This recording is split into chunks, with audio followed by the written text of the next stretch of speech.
Hello guys, I am Dr. Ravindra Savarkar and I welcome you back to Med School. In this video, we are going to discuss ECG changes of acute pulmonary embolism. Pulmonary embolism is a condition where blood flow through pulmonary artery or its branches is obstructed by one or more thrombi.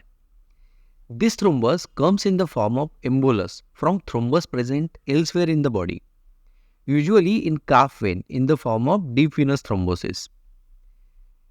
Pulmonary embolism presents with triad of hypoxia, hypotension and tachycardia. Let's understand pathophysiology of pulmonary embolism. Deoxygenated blood from right side of heart is pumped into lungs through pulmonary artery and its branches. Oxygenated blood is returned to heart through pulmonary veins. When blood flow through pulmonary artery or its major branch is obstructed in pulmonary embolism, right ventricle needs to pump against very high pressure. As right side of heart is not as muscular as left, right ventricle and atrium dilates. This dilatation also produces clockwise rotation in heart position. As less blood is pumped into lungs for oxygenation, it will cause hypoxia. Consequently, less blood will reach left ventricle to be pumped into systemic circulation, causing hypotension. Both hypoxia and hypotension will cause sympathetic overactivity and tachycardia. So, ECG changes of pulmonary embolism are produced due to sympathetic stimulation, acute cor pulmonale, rotation of heart, and possible right ventricular ischemia. Most common ECG feature in pulmonary embolism is sinus tachycardia, but it has no specificity.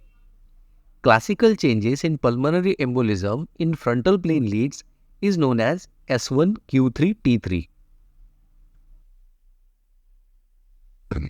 Here S1 means S wave in standard limb lead 1. Initially this S wave is shallow and wide. Over the time it changes to deep and narrow wave. Q3 means Q wave in standard limb lead 3. This Q wave is always followed by R wave in acute pulmonary embolism to form small q capital R pattern. Amplitude of Q wave is lesser than 25% or 1/4 of ensuing R wave. For example, if amplitude of R wave is 0.8 mV, that is 8 small boxes, then Q wave amplitude in pulmonary embolism should not be more than 0.2 mV or 2 small boxes. If Q wave amplitude is greater than 25% of ensuing R wave, then it is more likely due to myocardial ischemia. QS pattern is not suggestive of pulmonary embolism. Duration of Q wave is less than 40 milliseconds. T3 means T wave inversion in standard limb lead 3. In pulmonary embolism, T wave axis is shifted to left, usually minus 30 degrees. As vector is away from positive pole of lead 3, T wave in lead 3 is inverted. As this vector direction is not within 90 degrees of lead AVF axis, it can also have inverted T wave. T wave axis is perpendicular to lead 2 axis, hence lead 2 will have equiphasic T wave.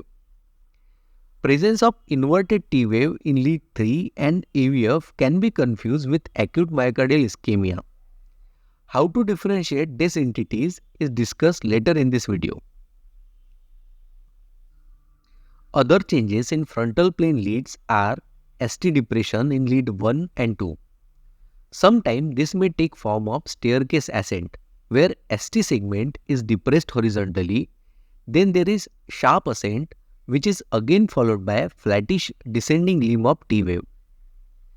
Right axis deviation, where QRS axis is directed beyond 120 degrees.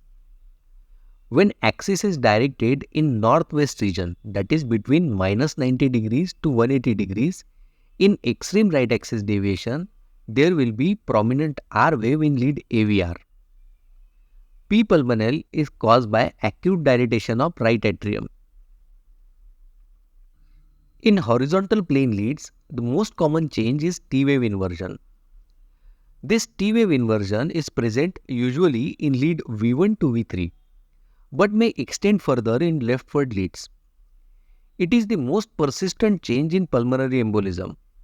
It may take 3 to 6 months for these changes to revert. Extent of T-wave inversion correlates well with RV dysfunction. This can be understood with the example that RV function in patient with T-wave inversion in lead V1 to V4 will be better than in patient with T-wave inversion in all precordial leads. Other changes in horizontal planes are ST elevation in right precordial lead and ST depression in left precordial leads. These changes are often not marked but can be confused with acute myocardial ischemia. There can be shift of transition zone to left. Transition zone is the precordial lead where QRS is equiphasic. Normally, transition zone is present in lead V3 or V4. In pulmonary embolism, transition zone is shifted to lead V5, V6 or beyond. QR pattern in lead V1. Increase R wave amplitude and decrease S wave amplitude in right precordial leads. Prominent S wave in lead V6 is the feature of right ventricular enlargement. RBBB can be complete or incomplete and usually transient. This can be caused by compression of right bundle branch or lengthening of right bundle branch due to right ventricular enlargement, causing longer time for conduction. In this ECG, rhythm is regular and RR interval is 2 large boxes long. Hence, heart rate is 150 beats per minute. So, tachycardia is there. There is S1Q3T3 pattern in frontal plane leads, suggestive of pulmonary embolism. There are no significant Q waves in lead 2 and AVF. In horizontal plane leads, there are features of RBBB. T-wave inversion up to lead V4 suggesting RV dysfunction. Equiphasic QRS, that is transition zone, is present in lead V5. Hence, transition zone is shifted to left.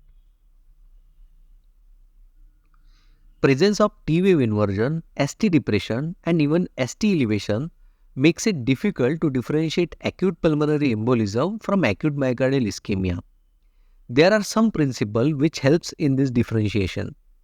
Sinus tachycardia can be present in both acute pulmonary embolism and acute myocardial ischemia, but presence of sinus bradycardia favors diagnosis of acute MI, as sinus bradycardia is very uncommon in pulmonary embolism.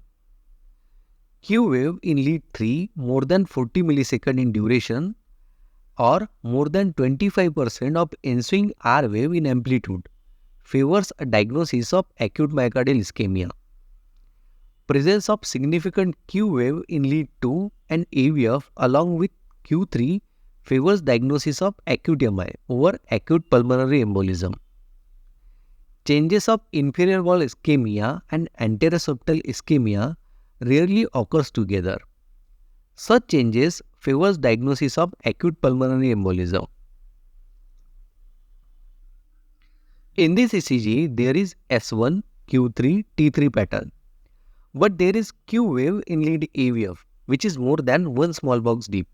So, it is a significant Q wave. Moreover, RR interval is more than 3 large boxes long. Hence, heart rate is less than 100 beats per minute. So, there is no sinus tachycardia. So, it is likely that these features are of evolved phase of inferior wall MI. Thank you for watching this video till the end. If you have any query or suggestion, please write it down in comment section. If you like my work, please like this video and share it with your friends. To get notified about next video upload, please subscribe to the channel and hit the bell icon. Till next video, take care and keep learning.